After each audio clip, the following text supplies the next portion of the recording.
हाय बच्चों, welcome to my channel learn math with Sunil Kumar Anand. आज मेरा जो रेशियो का जो सीक्वेंस है वो चलेगा।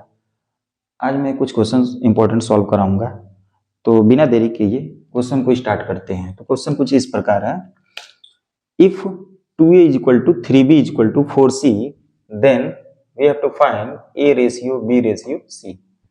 मतलब हमें दिया है कि 2a is equal to 3b is equal to 4c, मतलब ये इक्वलिटीज है। तो यहाँ पे 3 तरह के टर्म्स हैं और आपस में तीनों बराबर हैं। तो a और b और c के बीच में हमें रिलेशन चाहिए। ऑप्शन कुछ इस प्रकार है, 2:3:4। बी ऑप्शन है 3:4:6, 4:3:2 और 6:4:3।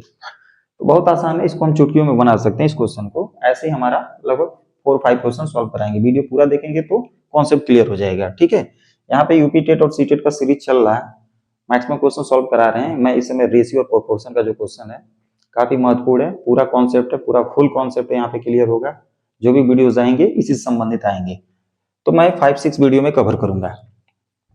तो हमें दिया है, वी है 2a is equal to 3b is equal to 4c, ये हमें दिया। क्या कर लेते हैं, मान लेते हैं ये जो भी है ये किसी एक क्वांटिटी k के बराबर है, राइट। बहुत सिंपल है, मान लेते हैं भाई ये जो है किसी एक क्वांटिटी k, एक आर्बिट्ररी कांस्टेंट k के बराबर है। तो यहां से देखिए क्या निकलेगा, अगर हम a b c की वैल्यू निकालेंगे तभी तो रेशियो निकाल पाएंगे। तो पहले निकालते हैं। तो यहां से देखिए क्या आएगा, a आएगा जब इन दोनों को इक्वेट करेंगे 2a बराबर k, तो यहाँ पर डायरेक्ट लिख रहे हैं, ठीक है ना। लॉन्ग प्रोसेस के लिए यूट्यूब पे हमारा फुल वीडियो आता है। a इज इक्वल टू जो आएगा वह k/2 आएगा। ऐसे b इज इक्वल टू क्या आएगा, k/3 आएगा। और c is equal to k/4। ये बात समझ में आ रही होगी। Is it clear? ये क्लियर होना चाहिए, it should be clear, very easy.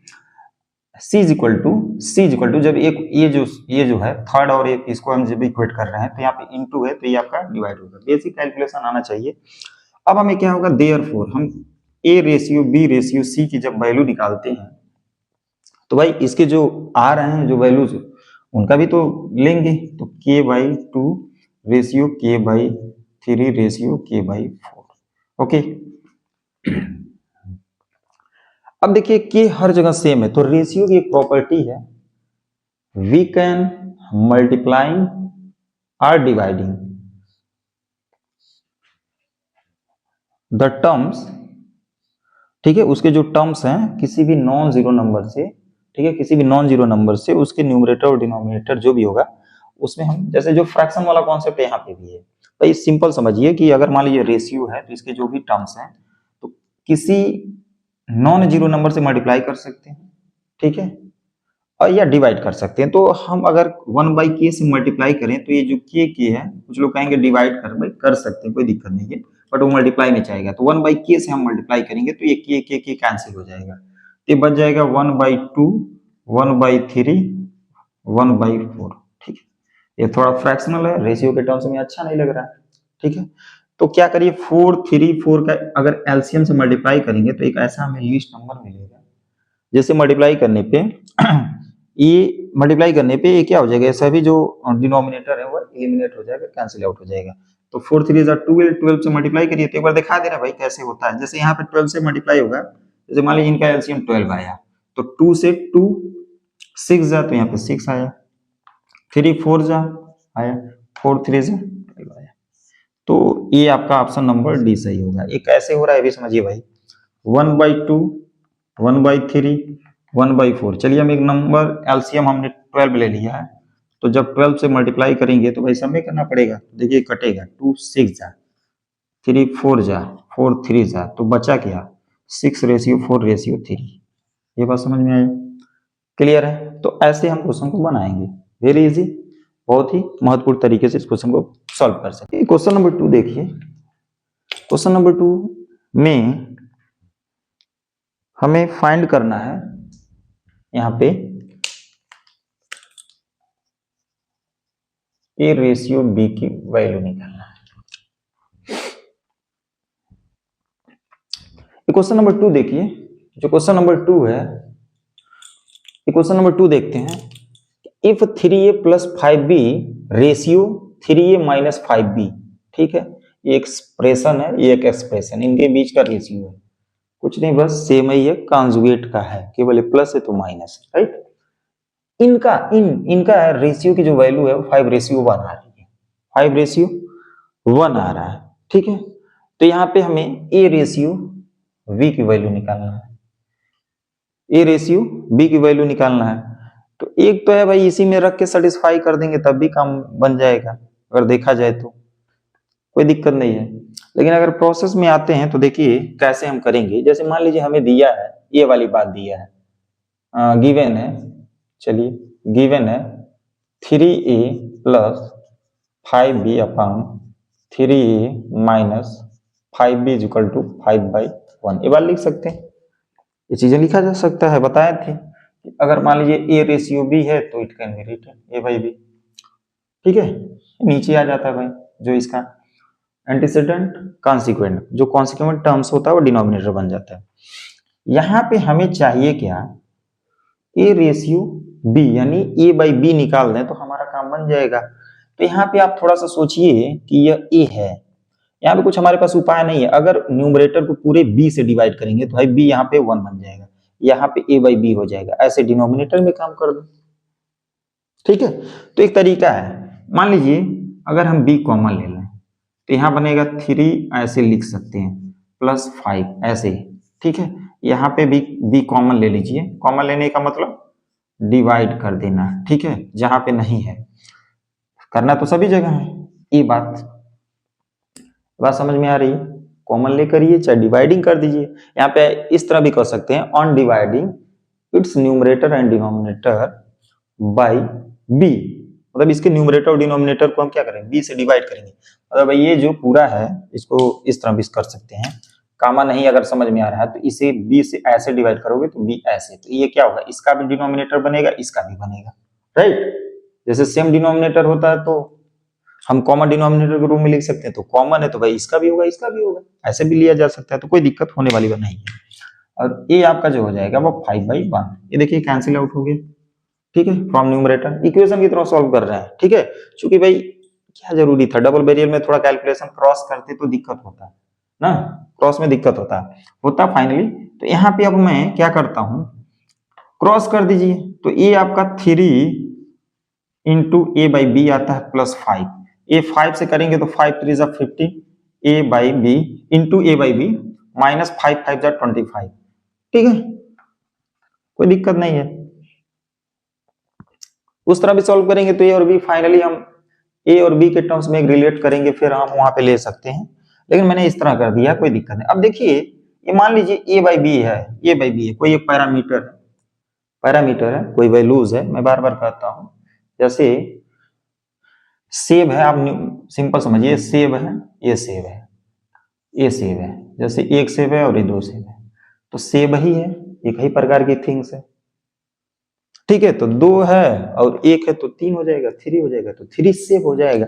ऐसे यहाँ पे ये कुछ भी है, मान लीजिए गधा मान लेते हैं, तो ये 15 गधा है और ये 3 गधा है, बहुत सिंपल है, ठीक है। तो इसको अगर उधर भेज दें तो 15 में से 3 घटा दीजिए, 3 सब्ट्रैक्ट फ्रॉम 15, और जो बात आएगा वही लिख लेंगे। तो ये 3 जो इधर आएगा तो ये आपका बन जाएगा 12a/b, बात समझ में आया। बार बार कहता हूं, ये सेम थिंग्स है, लाइक हो गया, इसी में लाइक हो गया, सेम हो गया, तो माइनस हो सकता है, तो ये 3 इधर जाएगा तो 15 - 3, अब चूंकि इधर वाला साइड इधर लिख दिए, चूंकि पॉजिटिव लिख रहे हैं तो ये वाला, तो ये इधर जाएगा, तो ये हो जाएगा 30, ठीक है, 30 हो जाएगा। चलिए और स्टेप बढ़ाते हैं, यहाँ पे भी जगह है, तो अब a/b इज इक्वल टू 30/12 हो जाएगा, a/b काट दीजिए, 6×5 = 36, 2 जा, तो a रेशियो b की वैल्यू मिल जाएगा 5 तो देखिए कहीं ऑप्शन है C फॉर कैट 5:2, ये आपका आंसर बनेगा। आसान था, इस तरह हम बनाएंगे, इस क्वेश्चन को सॉल्व करेंगे, काफी महत्वपूर्ण है, एग्जाम में पूछा जा सकता है, खासतौर से यूपीटेट या सीटेट में, और भी जो कुछ रेलवे जो नॉर्मल हैं कंपटीशन के एग्जाम, वहां पे पूछे जा सकते हैं, सैनिक विद्यालय में। ओके, चलिए क्वेश्चन नंबर 3 देखते हैं। क्वेश्चन नंबर 3 इस प्रकार है, कि यहाँ पे देखते ही बता देंगे, कुछ करना नहीं, यहाँ पे मैं डायरेक्ट बता दे रहा हूँ, ध्यान समझना है। a/2 is equal to b/3 is equal to c/4 है, तो हमें a ratio b ratio c की वैल्यू निकालना है, ठीक है। तो ऑलरेडी आपका उसी पर कर दिया, a/2 b/3 is equal to c/3, तो बराबर के लेंगे तो 2 के 3 के 4 के ऐसे आ जाएगा रेशियो में, ठीक है। तो फाइनली जब भी इस प्रकार देगा तो ये नीचे वाला जो है यही रेशियो बन जाएगा, तो ऑप्शन नंबर ए सही होगा, ठीक है ना। इसमें कोई कुछ करना ही नहीं है। ये जो है महत्वपूर्ण क्वेश्चन है। क्वेश्चन नंबर 4 देख लेते हैं। ये देखिएगा, A ratio B is equal to, solution लिख लेते हैं, सॉल्व। ये आपका 2:3 बनेगा, और एक दिया 5:C, sorry b/c is equal to 4:5। इसको 3 तरह से बताया गया था। जब भी इस प्रकार दिया गया कि a रेशियो b, यहाँ पे ये बात है, और तो यहाँ इसका शुरुआत टर्म्स हो गया सेकंड वाले रेशियो का। तो एक तो होता है कि डायरेक्ट मेथड, हम रेशियो को एक लिख लेते हैं, एक के करके लिखते हैं, एक और तरीका होता है। तो यहाँ पे हमें चाहिए किसमें, c/a में। तो c/a में भाई a ratio b ratio c का पहले निकाल लीजिए। तो एक तरीका बताया गया था कि अगर मान लीजिए a रेशियो b की वैल्यू क्या है, 2:3 है, ठीक है, समझना ध्यान से। तो b/c यहाँ पे ऐसे लिख लीजिए, b के नीचे और ac, ये बराबर जो होगा वह इसके नीचे से जस्ट लिख लीजिए। तो यहाँ पे 4:5 ऐसे लिखना है, मतलब b के जस्ट नीचे है, तो b यहाँ पे 3 के नीचे जस्ट ये 4 वाला बनेगा, यानी सेकंड वाले रेशियो का। अब इसका जो कॉम्बिनेशन होगा वो a ratio b ratio c जो होगा वो इस प्रकार बनेगा। देखिए कैसे, ये जो है इनका मल्टीप्लाई करते हैं, तो 4 2 जा, ये a का जो वैल्यूज बनेगा, रेशियो का मतलब टर्म्स बनेगा, तो 4 2 जा 8 रेशियो, और यहाँ पे इनका मल्टीप्लाई करना है, 4 3 जा 12, और यहाँ पे इनका करना है 5 3 जा 15। ये बात है, सिंप्लीफाई हो नहीं सकता, इट कांट बी सिंप्लीफाइड, ठीक है। तो यहाँ पे हमें चूंकि c/a चाहिए, तो c का वैल्यू क्या है, 15 है। वैल्यू नहीं, मतलब c का जो टर्म्स बन रहा है, रेशियो का टर्म्स बन रहा है, ठीक है। तो 15 है रेशियो, a आपका a है, तो 15:8 आएगा, यानी a ऑप्शन सही हो जाएगा, ठीक है। भाई यही तो पूछ रहा है, c/a की वैल्यू, c/a रेशियो को हम c/a भी ऐसे बोल सकते हैं। ये बात समझ में आ रही है। अगर ऐसे नहीं तो यहाँ पे b ये आपका आ रहा है, तो इसको क्या करते हैं, इसी के रूप में लिखने की कोशिश करते हैं कि ये जो 3 है, तो ये वाली बात जो है, ये जो है जो 4 दिखाई दे रहा है, ये 3 बनाने की कोशिश करेंगे, तब भी काम बनेगा, ठीक है। वैसे यहाँ पे बता दे रहे हैं, जैसे मान लीजिए ये है, तो अगर इसको हम पहले 5/4 ले लीजिए, तो यहाँ 1 बना। अब इसको 3 बनाना है, तो 3, तो यहाँ पे 5 3 जा 15/4 हो जाएगा, ये बताएगा। अब चूंकि क्या है, इसका ये वाला बात, यानी जो b की जो वैल्यूज जो टर्म्स आ रहे हैं, यहाँ पे भाई b तो b ही है अपने आप में, तो इसका भी वही बात आ गया। तो जब एक तरीका बताए थे आप लोगों को कि अगर a/b is equal to a/b है स्मॉल में, और b/c ये आपका b/c हो गया, तो जब भी हम a/b/c की बात करेंगे तो इनका कॉम्बिनेशन लिख लेते हैं ऐसे, ठीक है, ABC हो जाता है, मतलब a/b/c हो जाता है, राइट। तो वही काम करेंगे, तो यहाँ पे भी बन जाएगा फाइनली 2:3 तो रहेगा ही, और ये बन गया 15/4। अब 4 क्या डिनोमिनेटर में, तो मल्टीप्लाई हो जाएगा, तो मल्टीप्लाई हो जाएगा तो क्या हो जाएगा पूरे रेशियो के टर्म्स में, तो 4 2 जा 8 4 3 जा 12 और ये 15 हो जाएगा। तो इन दोनों में रिलेशन लेंगे तो ए आ जाएगा 15 रेशियो। ऐसे भी बना सकते हैं, तो आसान है, कोई दिक्कत नहीं है। एक लास्ट क्वेश्चन 5th जो है उसको देखा जाए।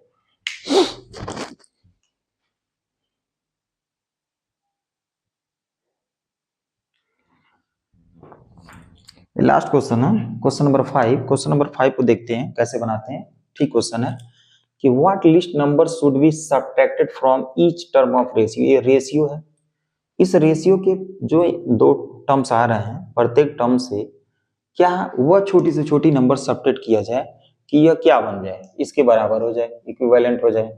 ठीक है, क्या सब्ट्रैक्ट किया जाए। तो भाई लिखने के लिए प्रोसेस में अगर जाएंगे तो लिख सकते हैं इस तरह, चलिए लिख दे रहे हैं, let the required subtracted number B X मान लो, ठीक है। इसका शॉर्ट ट्रिक होता है, ठीक है, मैं उस पर काम नहीं कर रहा हूँ, मैं जो ट्रेडिशनल है उसी पे काम करते हैं, ठीक है, कोई दिक्कत नहीं है। इस तरह भी बनाया जा सकता है, टाइम उतना ही लगने वाला है, टाइम उतना ही लगने वाला है। तो देखिए हमारे पास क्या है, अकॉर्डिंग टू क्वेश्चन अगर देखा जाए ये 15/19 लिखी जा सकता है। अब इसके टर्म से क्या सब्ट्रैक्ट किया जाए, तो मैंने मान लिया x सब्ट्रैक्ट किया जाए, ठीक है। What least number should be subtract from each terms, प्रत्येक टर्म से क्या माइनस किया जाए, तो प्रत्येक से हमने x माइनस किया तो क्या बन जाएगा 3/4 मतलब 3/4, ठीक है भाई। टू रेशियोज आर इक्वल मतलब they are proportional, A ratio B and C ratio ये बराबर है, तो मतलब यही चीज लिख देंगे, ठीक है। क्योंकि इसमें से कुछ क्वांटिटी ओ हो रहा है तब ये बराबर हो रहा है, तो यहाँ पे अब हम क्रॉस प्रोडक्ट मेथड होता है तो क्रॉस करिए, तो 4 का इसमें होगा तो 15 4 जा 60 माइनस 4x ये आपका 19 3 जा सॉरी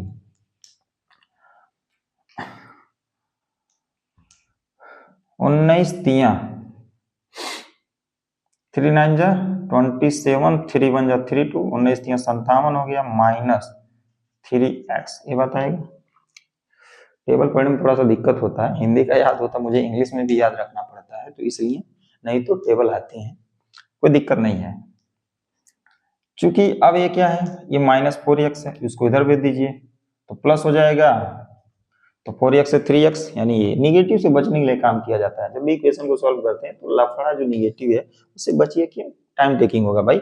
ये जब भी देखिए कि हाँ इसका कोएफिशिएंट ज्यादा है एक कम है, ठीक है, तो इसको इधर ले जाए, इसको इधर लाएंगे तो फिर निगेटिव का बात आएगा, तो इसको इधर ले गए तो ये प्लस में हो गया तो इसमें इजिली सब्ट्रैक्ट हो गया, और इसको इधर लेके चले जाए तो 3 हो जाएगा, x बराबर क्या होगा 3, तो देख लीजिए यही होगा, बी फॉर बैट ले लीजिए, ठीक है। तो जो देयरफॉर लिख लीजिए, अगर लिखना है तो required subtracted number should be number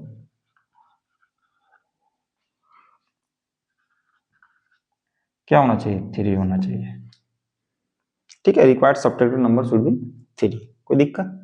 इस तरह हम क्वेश्चन को बना सकते हैं। तो 5 क्वेश्चन मैंने सॉल्व कराया, ऐसा कर रहे हैं ये जो भी क्वेश्चन थे वो समझ में आ रहे होंगे। अगर वीडियो अच्छा लगे तो इसे लाइक कीजिए। मिलते हैं नेक्स्ट वीडियो में, तब तक के लिए बाय बाय।